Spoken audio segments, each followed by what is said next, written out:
Give me a thumbs up. Yeah. All right, let's go see some animals. Again, I'd like to say Jumbo and Karibu. Key safety precautions as we get started. Please wiggle, jiggle your doors. Make sure you're in tight. Don't want to lose anybody. There you go. Now, while the tram is in motion, please remain seated at all times. I'll be making several stops along the roadway. Once I stop the tram, you're more than welcome to stand. Take some great pictures of the animals to get a better view for yourself. So once we get in motion though, folks, get back to your seat as quick as you can for your safety and safety of others around you. Now if you happen to have a medical emergency along the tour today, please note at the top of your tram cars, there are 2 yellow emergency safety strips that run the length of the roof there, right next to pictures of the animals. If you have a medical emergency, please stand, press, and hold on one of those strips several times, and I'll come and help you immediately with your emergency. For those of you right behind me in the truck cab here, you don't have the strips above your head, so if you have a medical emergency, go ahead and wave in my mirror, and I'll contact you through the window about your emergency. Let's have a great trip, everybody. Please silence your cell phones.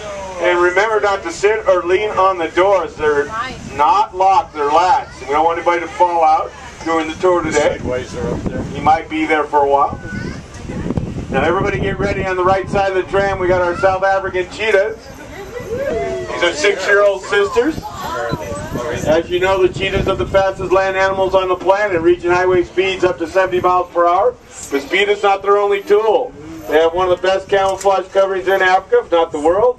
And what the cheetah is trying to accomplish with its coloration is mimic its surroundings by being able to blend in tall grass and not be seen by its prey. It'll launch its attack from 30 meters out.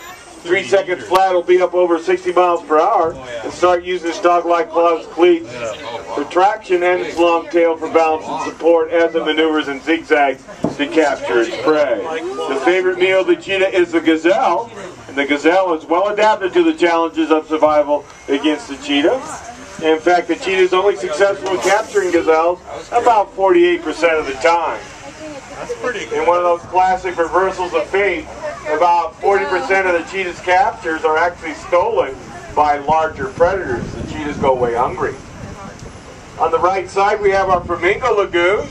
These are greater flamingos. This lagoon is 3 acres. We have the largest collection of flamingos in North America. Those are over 150 birds here. Now, when you see the flamingos heading the water upside down, what it's doing is filtering the water for the food that it eats, which is invertebrates and algae. The same filtering process that baleen whales use to filter ocean water for krill. Now Africa, well folks, here come the Segway Riders. Everybody wave and say hello. They survived another great trip out there in the outback. There you go. Now Africa is nature's amazing natural treasure. It is home to thousands of plants and animals unique to the African environment. The African animals are remarkably well adapted to the challenges of survival in the wild, but do need our help with the challenges created by man, such things as habitat destruction, climate change impact, and poaching, to name a few. Today in our tour, we're going to take you through several of our recreated African environments, including our savanna grasslands, our arid desert region, as well as our wooded forests. We have over 50 species of animals here, and along the way, I'll be pointing out their behaviors, their adaptations, and most importantly, their coloration that allows them to be successful in Africa today. It's all about survival, folks. It's either eat or be eaten. The African animals are well adapted to that challenge. They face it every day. Well, everybody say hello to Eric. Eric is 15 months old now. He's a black rhino. He's going about to be next to his mom, Lemby. Eric weighs about 600 pounds. His mom weighs about 2,500. These are black rhinos. Now, black rhinos are not black at all. They're actually gray in color, and they look brown here because they love to wallow in the mud and the dirt to protect their skin from sunburn and the bites of insects. Black rhinos are also the skinny rhinos of Africa. Now, you can all stand up and take a look if you'd like as I get further down the hill. Although they weigh up to a maximum 3,000 pounds, females heavier than males, they're still only half the weight of the African white rhinos that we'll see later along the tour today. Now, over the 40 years we've been here, we've had a total of 14 black rhinos born here at the park. They're extremely difficult to breed in captivity. And the 14 is a U.S. national record, but a little trivia needs to go with that. Of the 14, 13 of them have been boys. 13 out of 14 boys. You couldn't get those odds. We think it's the water here. 13 out of 14. An endangered species and we get boys. Go figure.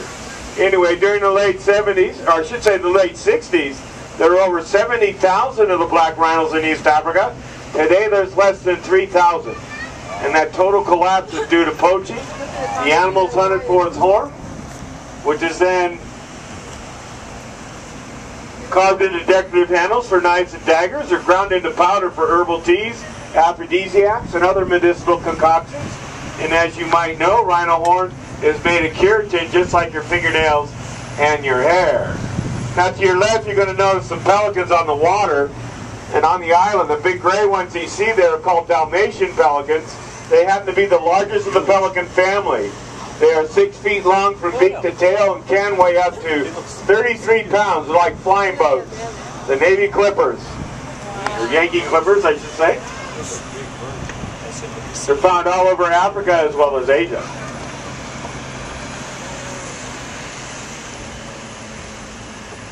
Now coming up on the right side of the tram, and I want you to look at the hillside to the right, and everywhere you see a white antelope, those are the ghosts of the Sahara. Those are the addicts, the true desert-dwelling antelopes, the birds that go without any water during their lifetime. Get all the moisture they need from the food they eat, the tubers they dig up with their horns, and the dew that's on their body coats in the early morning in the desert.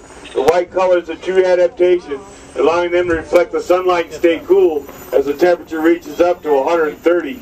And that is hot.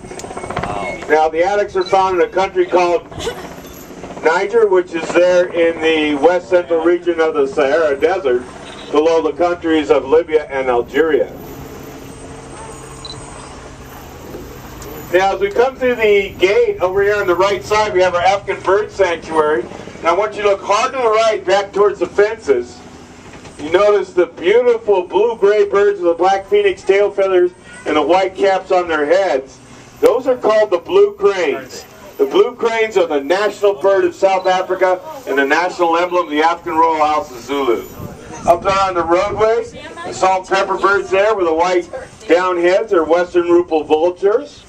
And right here on this tree limb here in front of the water, the pink feet wagging its tail, those are Egyptian geese.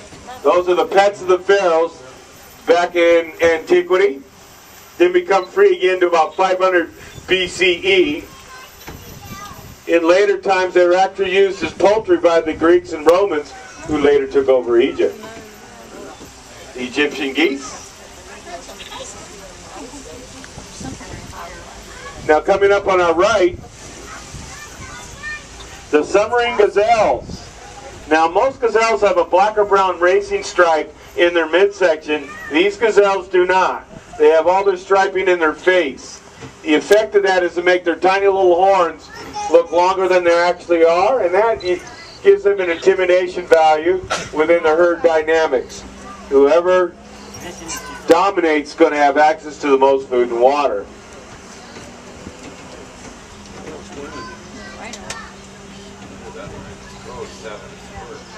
Now over on your left, we got one of our rhinos doing his business. That's Mr. Chuck, and Mr. Chuck is a southern white rhino. Now you met the black rhino Lemby and her baby Eric. Mr. Chuck over there, folks, is twice the size of Lemby. He's 6 feet tall, 13 feet long, and over 5,000 pounds. Now he is in retirement, just recently got into retirement. He's been here 18 years, sired 9 babies during that time frame. The southern white rhino.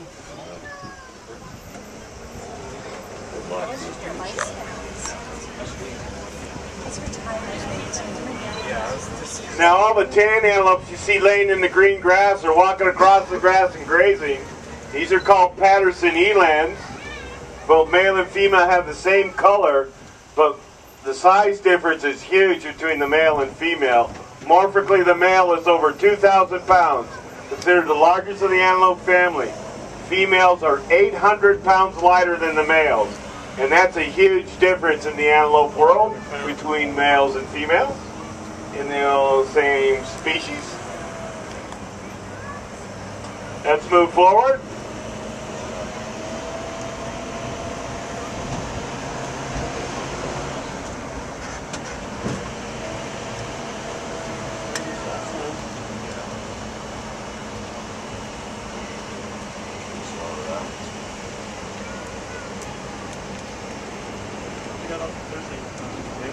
Okay, everybody get their cameras ready. Coming up on our left are our giraffes. These are called reticulated giraffes. The reticulated all come from northeastern Kenya.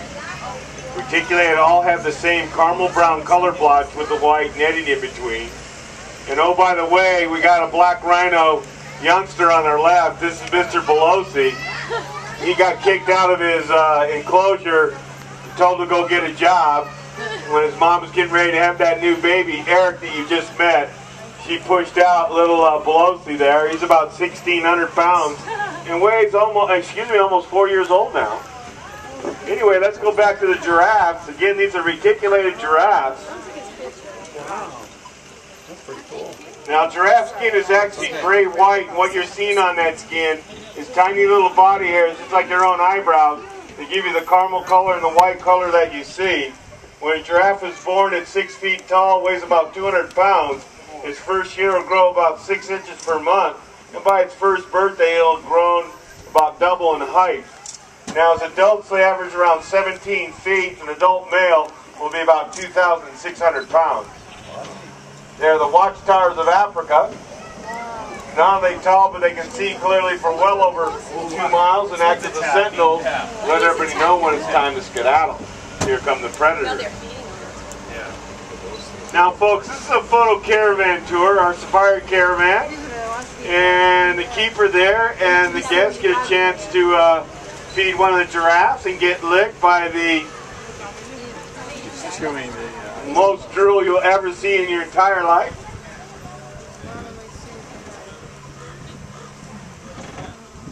Now, on the other side of the giraffe, the beautiful spear horns, the black and white mask on the face, the lavender body coats, the black striping and piping around the edges of the body.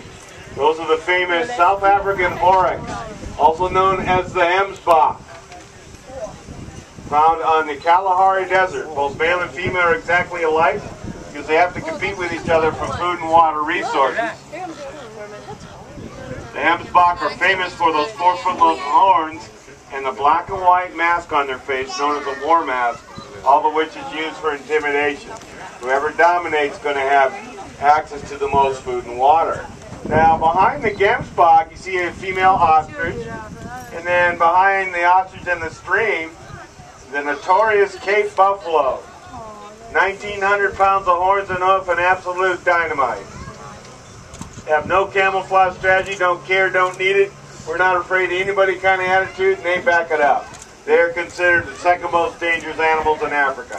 When threatened, they actually gang up together, circle around their babies, and the herd mobs the predator, known to stampede over lions all the time. Folks, they're absolutely fearless. Now, they might look lethargic and slow and lazy over there, but they love to play possum. They're very quick, they're very agile. Their top speed is 40 miles per hour. They're actually faster than the lions. Now, over on the right, you see some Barbary red sheep right here, munching on some leaves. But coming up on the right, you'll see our baby Somali wild asses over here on the right. There's 3 babies here. They're 3.5 weeks old now. The Somali wild asses come from the Horn of Africa, which is Ethiopia, Somaliland, and Somalia. Only a couple hundred left in the wild now. We've had a breeding herd here for years. And these babies, 2 girls and a boy, are now our 41 and 42nd. 40, 41, 42nd babies born here over all these years. They're very friendly. They're cousins to the zebras, which you'll see in a little bit. You might notice the black tick marks on their feet, on their legs. Well, folks, we're going to transition from the savannah and head up to our wooded forest, so everybody hold on.